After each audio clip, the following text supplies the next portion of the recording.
So I figured I'd update this with the definition I used in my new video for the quantum thermodynamics phenomenon I call a principle. That is a relativity type of principle. Basically, it's a quantum thermodynamics principle. That means things can be certain, which I don't give a shit if you think it's not a principle. Can be certain for other fields, particles, and the atom/field/particle itself. However, not from your perspective, due to your non-observation/measurement of these various fields, atoms, and particles, going on in such a way that you can measure them with any degree of finite certainty. Even though our measuring equipment is as good as it is, the universe is better. We're not talking about hidden variables. They're already well known by us already. They were talking about fields we already know are not theoretical. We're talking about other particles that exist around near them and did interact. We just weren't aware of what that interaction was. It knows with absolute certainty, back to the whole definition, after the universe is better, what things are and what they are interacting with, and everything is observing themselves, and those closest are observing them and themselves to be with increasingly higher and higher degrees of precision and accuracy to 100% certainty they are there, that, and will be there, and that. But without observation/measurement at various times of the particles/fields/atoms and so on of themselves, which is the difference of hidden variables. Through its own fundamental physics of gravity, charge, nuclear, and electromagnetism, there are others. Or interactions not of themselves. It can become in an uncertain state that will collapse into a certainty of what it is/will be. But what we're also talking about is other things are still going to interact. It still exists. It didn't stop existing and then popped in to exist. Which means it knew what it was. It itself can never not know what it is. It's always certain of what it is, and that's final.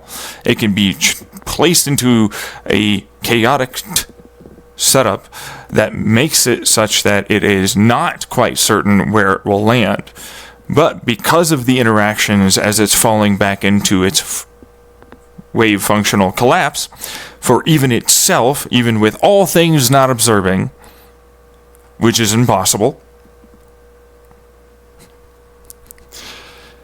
it will then, because other things interacted with it, to make it go into a all things didn't observe itself at any time.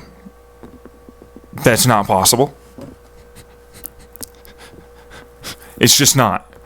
It's literally just, it doesn't make sense. I'm sorry, it doesn't make sense.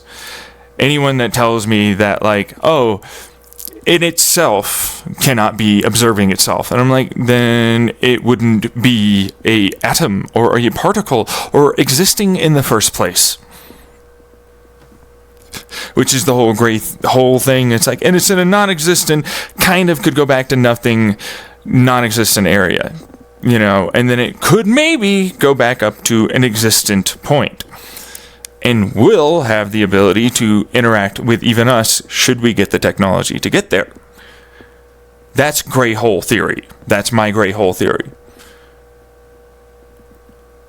That's what that is. But apparently it rubs people the wrong way, the way I say it, because it's not quite the correct way to say it. I don't give a shit. I don't. The point is, if you're smart enough, you understand what I'm trying to say. Most of you are overreactionary idiots, apparently, that would say it couldn't possibly be this way. Even though, logically, everything I say literally is the only way the world is working. It can't work at all without this going on. Otherwise, you wouldn't be there. you wouldn't understand, you wouldn't think, you wouldn't anything. By you even challenging me, you are literally saying, I'm right. Even if you don't agree, you still are saying that I am right.